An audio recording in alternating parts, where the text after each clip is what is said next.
Good morning, everyone. Morning.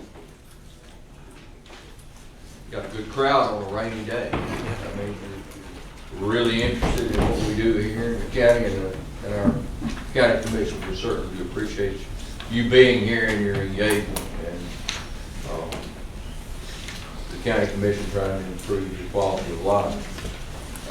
With that being said, I'd like to call to order the Jefferson County Commission meeting of February the 6th, 2020. Ms. Diliberto, would you call the roll, please? Commissioner Evans? Here. Commissioner Knott? Here. Commissioner Spades? Commissioner Tyson. Good morning. Commissioner Stevens. Here, thank you very much. Today we have our invocation. I would like to turn the program over to Commissioner Steve Adams, who's in charge of securing our invitation, and also Mr. Walter Jackson. Would you lead us in the pledge after that, please? Yes. And I'm actually going to turn it to Mr. Jackson, who has a special guest for us today, and he's going to make the introduction on the special guest that will be giving our invocations. Very good. Mr. Jackson, turn it over to who? Turn it to Tony. I want to thank Commissioner Ammons for his cooperation and consideration to allow us to do this. We have a very special friend who will introduce Tony Loudon, Pastor Tony Loudon, from the pastor of the Maranatha Baptist Church in Plains, Georgia. Tony, if you'll lead us in the invocation, please.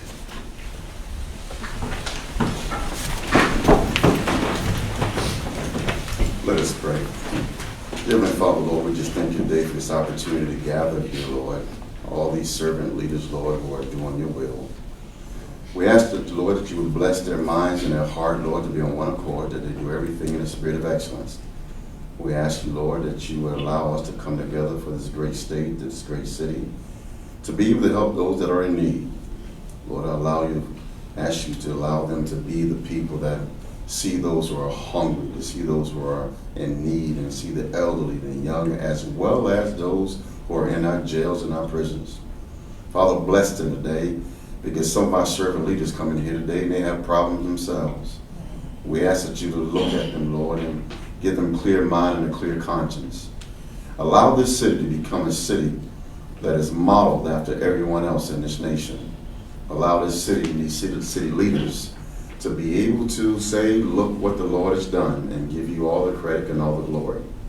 Allow those that are sitting in our audience to come together, Lord, to help all colors, all races, black, white, brown, and others, bring this city together like it's never been together before. Allow them to love each other, Lord, regardless of whether or not there's an R or a D by their names. Father, we honor you. We magnify your name. Even during a storm, we know that you are a storm maker, but you're also a storm chaser. So we give you all the credit, Lord. It's in your Son Jesus' name that we pray. Amen. Amen. Salute the flag. Pledge. I pledge allegiance to the flag of the United States of America and to the republic for which it stands, one nation, under God, indivisible, with liberty and justice for all. Mr. Jackson, you can explain why our guest is here? I beg your pardon? Why our guest is here? Yes, I will. Yes, sir, thank you. We also have some other guests I'd like to recognize before I again make some remarks regarding Tony. We have Reverend Dr. Jonathan McPherson, whom we all know, who is here with us today. We have Pastor Larry Beatty, who's the Dean of Chapel at Miles College and the Metropolitan CME Church. We have Mr. Jeffrey Bennett, who's a member of St. John Baptist Church. Ben Colson, who's the leader out in Edgewater at the senior program, as well as Frank Baggett, who's a member of St. John Baptist Church in Edgewater. And I want to make a few remarks regarding Tony in terms of his meeting here with us today. He was actually scheduled to be here for a meeting with Monique and myself regarding youth detention. I met Tony several months ago by way of introduction from Monique. Monique was actually an employee under Tony over in Georgia. We took care of her from Georgia. She came here, and of course Tony followed her to make sure she's successful. And he's here to meet with us on some programs that we're working on, and it just so happened it was a very propitious time, and that'll be a big announcement next tomorrow, actually, in North Carolina. We won't touch on that today. And Tony is a friend, so I thought we'd take this opportunity to memorialize our friendship, so that when this appointment comes up, then we'll be on record. He was here first. And so, as we said, he's the pastor at the Maranatha Baptist Church, which is the family church of former President Jimmy Carter. Tony was also appointed by Governor Nathan Deal as director of the Faith and Justice Initiative for the state of Georgia. He also served as commissioner of Georgia State Charter Schools. So Tony, I'm gonna let you say whatever else you want to say in that regard, and we won't do anything further. Thank you. I am so honored to be here and have the opportunity to be able to speak to you. You stole Monique Greer from me. And she's a great person.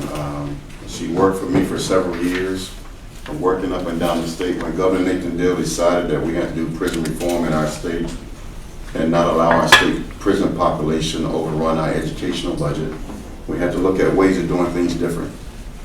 And he brought myself on board, and I recruited Monique Greer to come on board, and we took Georgia from being dead last to being #1 in the nation around prison reform. We put charter schools inside the prisons and allowed young men and women to get their high school diplomas. We tripled the number of folks who end up getting their GEDs. We put welding and heating and air inside our prisons.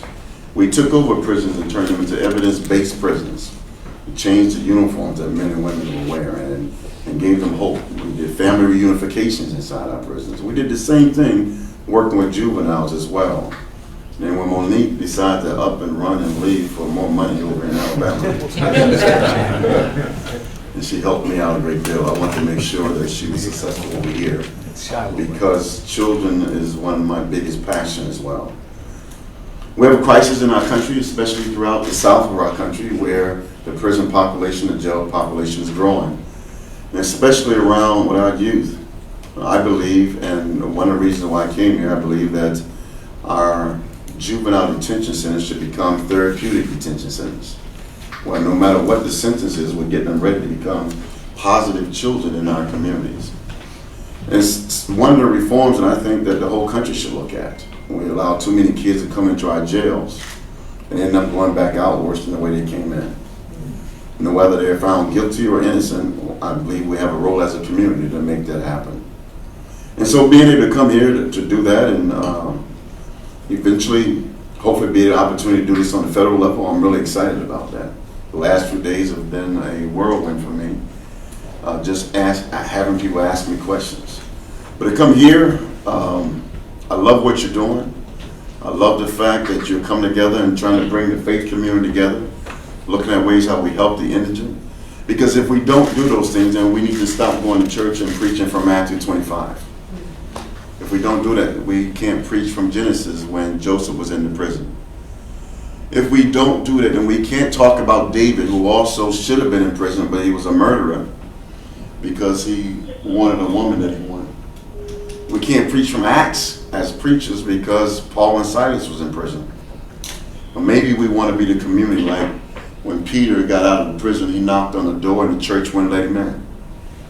We got to do more to be able to help those who find themselves incarcerated and want a second chance. I can look at my life growing up in North Philadelphia as a little boy, one of the worst ghettos in America. I would have never thought that my path, my GPS that God gave me, would lead me to be the spiritual advisor to one president who was a Democrat, and then hopefully by tomorrow to be the policy advisor to a president who has an R by his name, and to work for a governor who appointed me to 2 positions at the same time that was a Republican. And why I think that is special is because we're living in a time where we have to have common ground, that we're truly going to have a beloved community. There are just some things that we don't have to put R or D by, that we have to do what is right for our children and what is right for our future. And so I'm excited about my future. But the Bible says to whom much is given, much is required. I believe I'm going to be living in that much and working very hard to make a future that's better for my daughter, who's 2, and my family, and all those that come behind me. So I'm honored to be here today. Mr. Jackson, thank you so much. The commissioners, thank you for allowing me to speak today. And I want to say that you didn't have to invite me today to call me a friend. I have a very special place here in Alabama because when Monique came to you, I already became a friend. So thank you so much for today.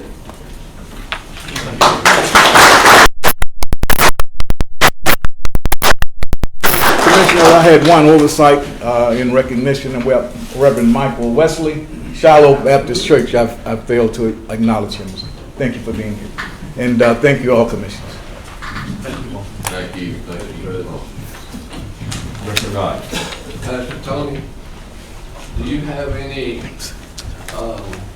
information that we may can use against Monique?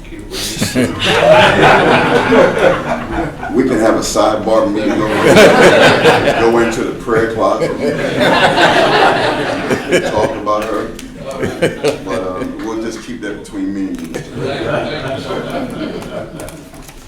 Pastor Loud, thank you so very much. You will be in our prayers and our thoughts, and Godspeed and God bless you for what you do. Thank you so very much for being here. Next on our agenda is public hearings. Our first case is Z2019-037. Good morning, Commissioners. Mike, good morning. This particular request is in the Kimberly-Morris area. What we have before us in this particular request is a subdivision of property that will result in 2 lots being less than 1 acre. The property's current zoning is A1, which requires a minimum of 1 acre for zoning. And so what they requested to do is to rezone the property to accommodate those smaller lots. And if you'll notice from this general area, you see where Morris is here in orange, where Kimberly is here in pink, as well as the surrounding county zoning, most of which is still A1. You'll notice that they've got a lot of smaller density developments in both municipalities. And in this instance, because of that, the land use plan justifies or speaks to allowing this rezoning in order to become more compatible with the developing areas surrounding it within the municipalities. Planning Commission did recommend approval with a covenant to restrict the lot sizes to 30,000 square feet. Again, that's just to make it more compatible with the area around it. Thank you. This time I'd like to open a public hearing, zoning case 2019-037. I noticed that there were 2 speakers that were for this particular zoning issue and none that voted against. Is there anyone in the audience now that would like to speak in favor of or in opposition to this particular hearing?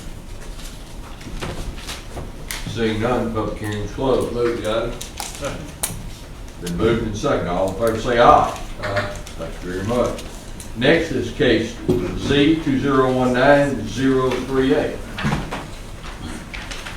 This is a request for a planned unit development. You see the site plan on the screen for the way that they want to carve out the lots for the property. You'll notice a lot of this area is preserved as common area, as there's some steep topography as well as some floodplain on the property. This is a more in-sight image of the property itself. And you'll notice the development to the south in Gardendale has, again, similar higher density type development. County sewer is available in Newfound Creek to the north. And I would also note that a few months ago, the commission rezoned this piece to R7 as well for a planned unit development, having several housing units. And in this instance, they're requesting this for 63 lots. The Planning Commission did recommend approval with with contingencies for the submission and approval of a preliminary drainage analysis, for the developer to obtain access to county sewers or provide approval for an on-site septic disposal system. Again, I believe the plan here is to connect to county sewers, but it's just standard language for when you have these large developments that are directly adjacent. And then the following covenants: there shall be no development within the designated flood hazard area, and the garages shall be set back a minimum of 25 feet from sidewalk or back of curb if no sidewalk is presented. And again, that's just to prevent the dangling of vehicles into the county right of way. Mr. Morrison, you said that the sewer was what? The sewer is within the Newfound Creek right here, to the north. So the property itself is adjacent, they just gotta work out a plan to pull it from either there, or I believe there's some within this development to the south as well that they could possibly tap into there. Is that our sewer? Yes. Malcolm, we'll tell them where that creek is this morning. Maybe a little higher than usual, yeah. A little spread out. Yeah.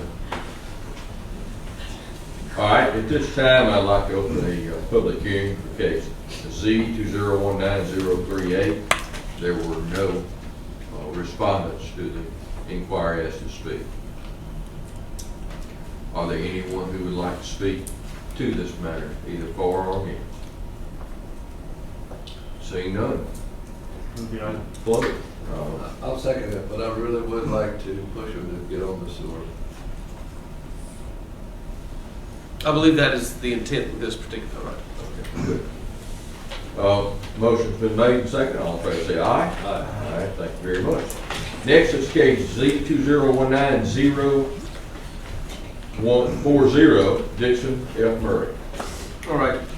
And just briefly, this is the vicinity map that's in your report. The site in question is right here.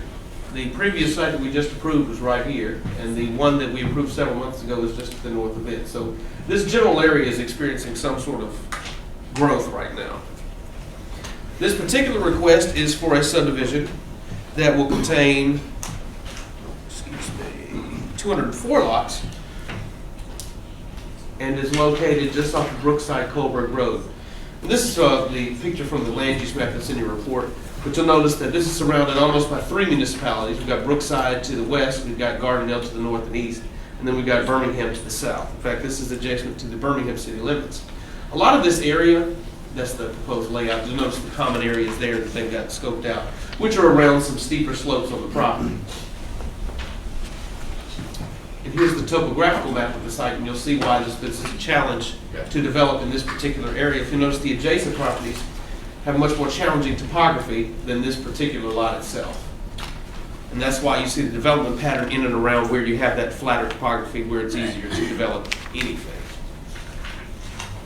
The land use plan lends itself for approval given the developments that are up to the north and to the east in Gardendale, just off of Fieldstown Road where it comes into Brookside Road. There is county sewers in the area, but they're located down at this intersection. So in order to tie up the county sewer, they'll have to extend the sewer line to the property itself. There may also be road improvements to Brookside Colberg Road as part of the development that could include a turn lane or something else to manage the traffic as well. In this instance, because it was compatible with the development pattern of the nearby municipalities, the Planning and Zoning Commission did recommend approval with contingencies for a preliminary drainage analysis. It's submitted and approved. Again, that's just to review and be sure that the drainage from the property is going to be accurate, or it's not going to cause a downstream effect that's going to be harmful. Also, the other contingency is that the developer obtain access to county sewers or provide approval for an on-site septic disposal system. And again, the covenant regarding the setbacks for the garages, again, to protect the travel paths from having the dangling of vehicles within them. Okay, thank you. A question, since this is vacant property right now, and Commissioner Knight and myself joined this. He has the city of Gardendale, that area, and I have the Lashunda Mountain in that particular area. Whose district will this fall in? This is actually in District 1. In District 1? This is actually in District 1. Okay. No, this is where, just politically, District 4 is over here from the Gardendale. District 3, I believe the line is somewhere around where this railroad track is. And I believe 3 actually swoops in through here. 1 is right here, and then 4 is over there. I knew it was so close. Yeah. Okay, that's fine. Thank you. Is there anyone in the, well, begin a public hearing. Z 2019040, I'd like to open a public hearing. Is anyone in the audience in favor of or in opposition to that? Seeing none, public hearing is closed. I have a question. Mr. Margaret, do you know if we have any plans to extend the sewer down to that? Would that be on us or would that be on the developer? It'd be on the developer. We don't have any plans to extend it at this time. Do we know how many feet that is? I don't. I can find out, but I don't know. It's about 1,450 feet. Quarter of a mile, a little over. That's not unreasonable. It's not unreasonable in 200, how many houses, 204. 204 houses on site septic system. Can be done, it's particularly in the northern end of the county, in your district, where you have the municipalities that have these large developments. They're all in that private sort of sewer system. A lot of times cause some issues as well. And they're all looking at trying to get on the sewer, it's just they don't have sewer up there. So I'd really like to push this thing, as on the last item we had, I'd really like to encourage or push them to get hooked up to the sewer, and that makes it easy. We can definitely do that when they begin to submit their subdivision plats and requirements. Oh, the applicants are nodding at me, they say they're planning to connect the county sewer. So what are they on septic tank? The lots that they're proposing are gonna be too small to be on septic. What they would have to do is install like its own private kind of development sewer system. A lot of, So package plan. like a package, correct. But again, they're nodding that they want to connect the county sewer, so. Oh, good, thank you. Chair will entertain a motion. Move it. Second. Made and seconded, all in favor say aye. All right, thank you very much. Next on the agenda is approval of our minutes from the commission meeting January 23rd. Move for the suspension of the reading of the minutes and adopt the minutes. Thank you, Commissioner Knight. I know that Mr. DeLaberto appreciates that also. So does the crowd. Motion's been made and seconded. All in favor say aye. All right, thank you very much. Commissioners, we have 43 resolutions that were properly vetted on Tuesday's meeting. We have item number 36, which was carried over. It was the Family Dollar. Do we have anyone from the Family Dollar here? No, sir. They've actually requested to carry it over again. Carry it over again? Yes, sir. I've made contact with the licensing agent at the corporate office down in Florida who initiated the request. She's been trying to get in touch with the store's manager. I've called the store and couldn't get in touch with the manager either. So we're just waiting to get that feedback for the information that Commissioner Scales requested. Okay, so our consent agenda will include the carryover of item number 36 to a date and time certain. Do we know when? If we don't put a date and time certain, it'll carry over to the next meeting. Okay. And I'll let them know that the decision will be made that day. Yep. All right. All right, that will take care of it. The other only item that I would have for separate consideration would be number 3, which was Commissioner Tyson's motion, and she wasn't here.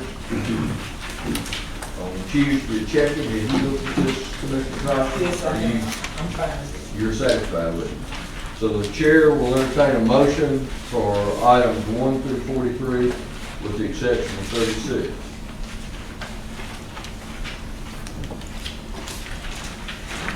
Good. Would you like to make that motion? I move on. Okay. Consent agenda 1